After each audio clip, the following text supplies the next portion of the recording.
Hi and welcome along to AFTV Transfer Daily, the show that keeps you up to date with players that have been linked with a summer transfer move for Arsenal. The last day of the Puma kit deal. Tomorrow, it's all about Adidas. Adidas are going to be launching the new, much anticipated kit for Arsenal. And, listen, people are excited to see the new kit. But we would all as fans love to have seen a brand new player donning those new kits. At the moment, it doesn't look like there will be any brand new players donning those new kits.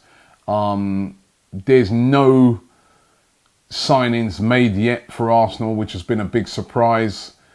And the frustration builds. I was at the O2 Arena last night and I was chatting to lots of fans there. And I cannot tell you the level of frustration that there is there amongst Arsenal fans, the ones in London anyway. They are all so frustrated at the whole transfer process at the moment. It's still early in the transfer window. There's still, it doesn't close until just before the season starts, around about the 11th of August, but still fans are very, very frustrated. Lots of people are asking me about Wilfried Zaha. Robbie, do you reckon this deal's going to get done? Is it true? Is it false? As we all know, Zaha seems to be a target of Arsenal, but can they possibly get this deal done? Talk coming out of Crystal Palace yesterday that they have now raised their asking price from £80 million to £100 million. Which effectively, as far as I'm concerned, says he is absolutely not for sale. Palace don't want to lose him. He's an important player for Palace. He's their best player. Palace are going at the moment through, they're trying to sell the club. They think that something like selling Zaha would affect that. There's rumours of this whopping 25% sell-on clause that they have with Manchester United. So they're looking on it and saying, well, we wouldn't even earn as much as we would hope if we just sold him outright, because 25% of that would have to go to Manchester United. Wan-Bissaka joined Man United yesterday. Big announcement there, big unveiling. And they got 50 odd million for him. And, they're quite happy with that. It's pure profit. And now they're playing real hardball with Wilfried Zaha. 100 million, even 80 million, I think, is undoable for Arsenal. And I would, you know me, I've been a big fan of Wilfried Zaha. But even for 80 million, I think that's too much. I'd say to myself, that's overpriced. He's not worth 80 million pounds. I think he's worth around about the 55, 60 million pound mark. If he was available for that, yes, 80 million is too much. 100 million, absolutely no chance. That would be stupid if Arsenal went for that. So basically, they're pricing him out of the market. What may be interesting with this is, what does Wilfried Zaha do? We all know that he wants to join Arsenal. He wants to move. Arsenal's his boyhood club. He would absolutely love to join Arsenal. Now, the only way I could see something like this happening would be for him to go and hand in some sort of transfer request and really throw his toys out the pram and demand a move, and it get all scrappy and messy, and maybe then it could happen. But at the moment, if that doesn't happen, I think, I cannot see Zaha moving to Arsenal, and I think he will stay put. Then there's all the talk about Pierre-Emerick Aubameyang. First of all, the rumours were, will Arsenal sell Aubameyang to raise the cash to buy Zaha? And again, I said about this one a couple of days ago, that this was all based off of David Ornstein making a comment in an interview he did where he said, well, you know what, the only way I could see Arsenal possibly being able to afford, Zaha, they'd have to sell somebody like an Aubameyang. He just said it like that. Then it was taken fully out of context and turned into this big story that Arsenal are going to sell Aubameyang and blah, blah, blah, blah, blah to buy Zaha. I think that's rubbish. And that's not what the context of how David Ornstein said it, but that's how it's been taken. But however, today there's also reports coming out saying that whilst you know, they may not do that to finance the sale of Zaha. Arsenal have named their asking price for Aubameyang of £56 million. If they get £56 million, they would be willing to sell him. Now, again, I've tried to delve deep into this story and I don't really see any substance to that one as well. What I would say to Arsenal is that, I've said it before, I'll say it again, if they sell Aubameyang, it would be suicide. If you sell Aubameyang, who do you bring in? The guy's a Golden Boot winner. I know he's 30 now. He's a Golden Boot winner.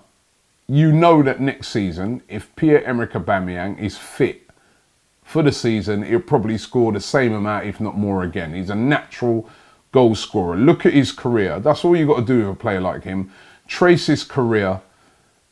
Every single season, he scores goals, 20 plus. Nearly every season that this guy has played, sometimes 30s, 40s. Right? So if he stays fit, he's going to score goals. How would Arsenal replace those goals, especially with the limited budget that they've got? It would be an absolutely... I mean, we should be looking at buying another striker. Remember, we've lost Danny Welbeck, who was like that third striker, right? When I hear people saying, oh, well, we've got Lacazette. What would happen if Lacazette got injured? Then who we got?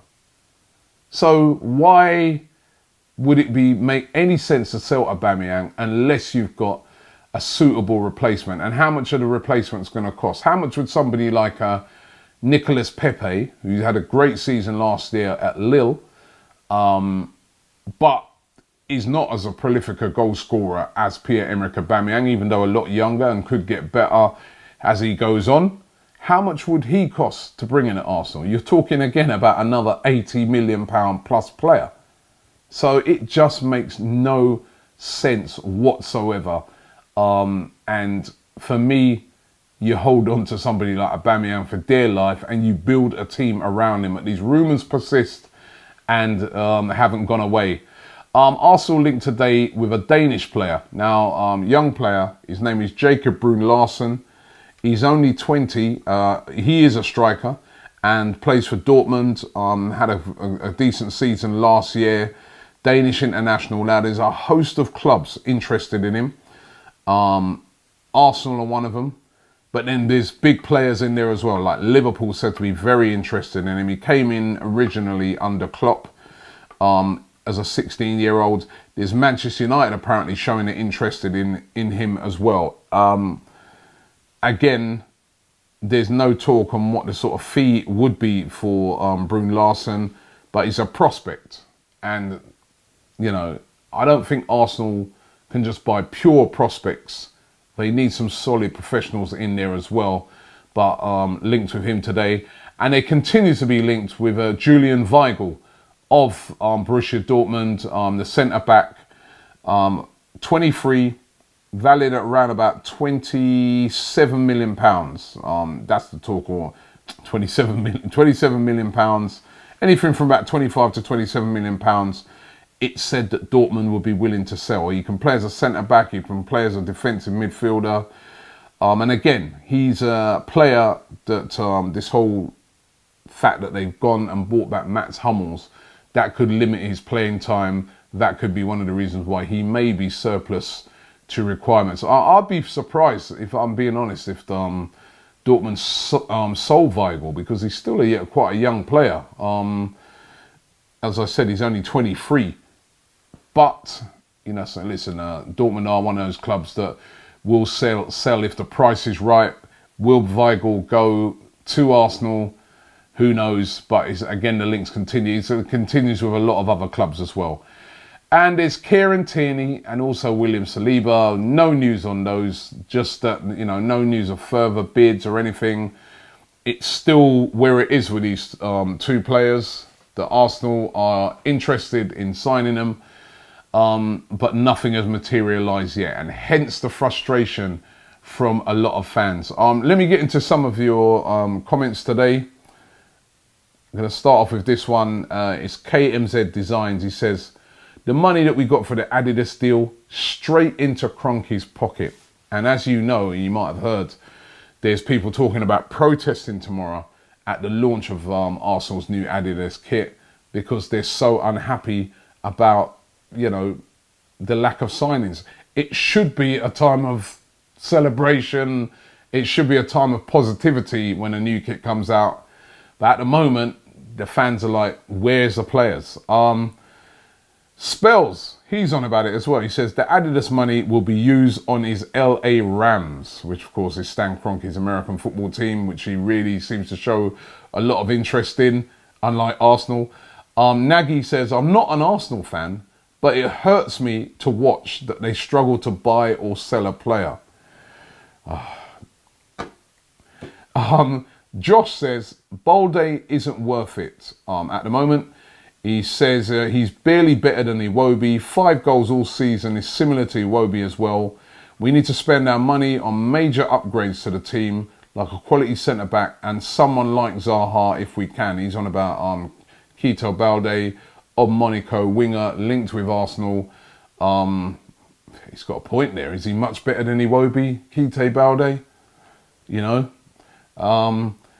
Ananfa says, from Carrasco 25 million, Fraser 30 million, Ziyech 36 million, now to a winger Zaha for 80 million. It could be, as I said, 100 million, and he just can't, you know, you can see by his remarks there, he just can't understand that.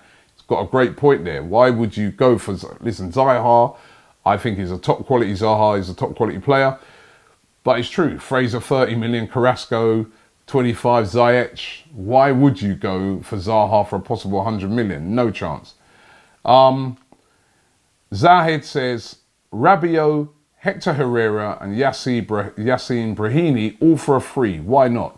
All these players available on free. I see that Rabiot is on the verge of going to Juventus. I don't know how that's going to impact Aaron Ramsey, if Rabiot is going to be there as well. But listen, you see these clubs, how they get deals done, and they've also got the Champions League football. Rabiot would have been perfect for our midfield, available on a free, but doesn't seem to be interested in Arsenal at all because there's no Champions League football. Plus as well, if Arsenal even really made a serious move for a Rabiot, but it does look like he will be joining Juventus. And Jomo Rowe, this is a great point, he says he could. We should just get Hirving Lozano. He's much cheaper than Zaha, younger and probably even better already too. I really like Hirving Lozano of PSV. Again, would be expensive. You're talking maybe a 40 to 50 million pound player. I think his agent's Mina Riola, so he'd drive a hard bargain. But why are we not in for a player like Lozano? You know, he's an excellent player, would add to Arsenal's attacking threat, but yet again, we just don't seem to be linked with any of these top players. It's just, you know, no disrespect to some of the players we've been linked with, but just not on that level, apart from Zaha. And then we're being told 80 to 100 million.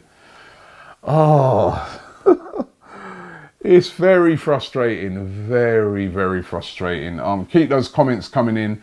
Thank you very much for that. Listen, don't forget you can check out Blood Brothers Series 1. We're doing a catch-up on those, the PG-rated version. There's another one coming out today. It's a catch-up because the Series 2 is going to be coming out this autumn. So it's a way for you to catch up if you missed it the first time around. It's an excellent series. So check out number 2, dropping today. Thanks for watching the show. It's the new kit launch tomorrow. Are we going to get any news, whether it be tomorrow or next week? I know I keep saying this every Sunday, on some new players coming in at Arsenal. It's really frustrating at the moment.